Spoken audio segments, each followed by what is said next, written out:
In 2013, in a letter to shareholders, Warren Buffett revealed how his money would be invested if he were to pass, so his wife didn't have to worry about investing it herself.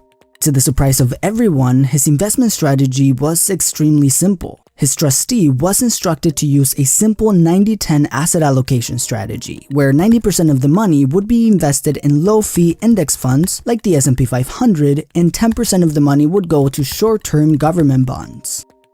Now, this strategy contradicts the standard investment strategy that experts recommend to those investing for their retirement. Experts normally suggest that investors should have a strong equity holding like stocks when they are younger and add more bonds to their portfolio as they get older to protect their money from potential market downturns. Many experts use the 100 minus your age rule. This rule suggests that the balance of your portfolio should depend on your age. So for example, if you're 30 years old and you use the 100 minus your age rule, you would have 70% of your money in stocks and 30% in bonds. If you are 60 years old following this rule, you would have 40% in stocks and 60% in bonds. The idea behind this strategy is to protect your money as you get closer to retirement age. Stocks have a higher rate of return than bonds do, but are also much more volatile and are vulnerable to market crashes and recessions. So following this strategy is known to have a few benefits. It will help you grow your wealth faster when you're younger and protect your money when you're older. Stocks are vulnerable to market crashes, but when you're younger, a market crash doesn't affect you as much. Since you have more time until you retire, you can simply just wait for the market to recover and your money is back in your portfolio. This is why these traditional investment strategies aim to have more bonds as you get older. Bonds don't get as high of a return as stocks do, but they are much less volatile. So as you get closer to retirement age and you begin withdrawing money to retire, you wouldn't want a market crash wiping out half of your retirement fund. So as you age, you don't have as much time to wait for a market crash to recover. So bonds offer that stability, but with lower returns. Now, this is standard strategy in the world of investing and retirement planning, which made Warren Buffett's investment plan that much more controversial. Again, Warren Buffett's strategy suggests having 90% of your money in stocks and 10% in short-term government bonds, regardless of age. But how does Warren Buffett's strategy actually perform against traditional investment strategies? Well, Spanish finance professor Javier Estrada from the IESE Business School in Barcelona decided to test just that. He decided to put Warren's strategy to the test to see how it performed against traditional investment strategies. Using historical returns, he tested how a $1,000 investment would perform with each strategy from 1900 to 2014, over 100 years of data. This is what he did. He tested the performance of a variety of investment strategies, including Buffett's, in 30-year intervals, since that is roughly the time people spend retired. He took into account a 4% yearly withdrawal rate, which is the standard for retirement. And once per year, he rebalanced each portfolio. In this experiment, Estrada collected data from 86 different intervals using a variety of retirement starting points. What he found was quite unexpected to traditional investors. But before we get to that, let's give a huge thank you to our sponsor, Public.com.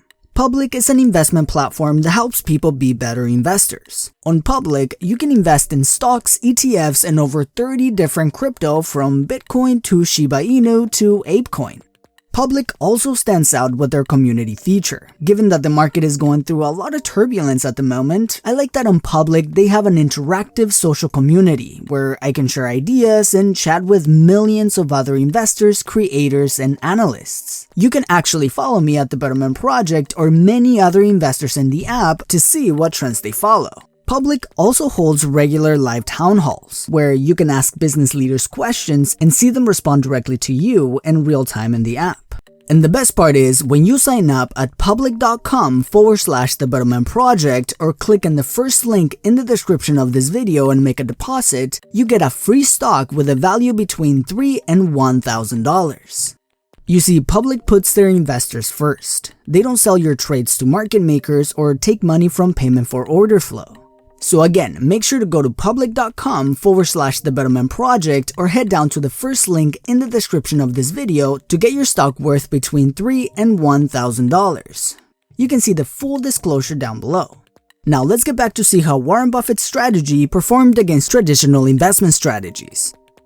Warren Buffett's strategy, despite criticism, did quite well and was surprisingly resilient to market crashes. Estrada found what he called failure rates for all the different categories.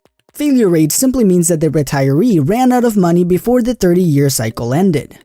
The 100-0 strategy, or those who had the money invested only in stocks, had a failure rate of 3.5%. This is likely due to retirement during market downturns, but on average, this category ended up with the most money at the end of the 30-year cycle, more than tripling their original investment even with the 4% annual withdrawal. Those in the 90-10 or Buffett strategy had a much lower 2.3% failure rate, but the performance was quite strong. This category ended up with the most money out of any strategy that included bonds, only outperformed by the all-stock portfolio. The 60-40, which is recommended for those entering retirement, had an astounding 0% failure rate, which means no one in this scenario ran out of money before the 30-year cycle ended, regardless of market conditions. Although the strategy is the safest, it did not produce the most money out of the three and ended up just with 26% more than it started with. But things get a little disastrous once you put more than 40% bonds in your portfolio. Those in the 40-60 split had a 3.5% failure rate, and those in the 30-70 split, meaning 30% equities and 70% bonds, had a shocking 12.8% failure rate. Also, every category that had more than 40% in bonds ended up with less money at the end of the 30-year cycle than they started with, even if the market was doing well. So what does this all mean? For one, Warren Buffett's strategy is quite strong and has a fairly low risk of failure. The advantage of the 90-10 strategy is that it's a middle ground between the strong growth of aggressive methods like the 100-0 strategy, but also provides you with the downside protection of a more conservative approach like the 60-40 strategy. Now, Professor Estrada did come up with a twist to add to Buffett's strategy to eliminate, or at the very least, lower the failure rate of the 90-10 strategy. This way, you protect your wealth even in a market crash. Estrada recommends keeping an eye on the stock market to decide how you will withdraw your money.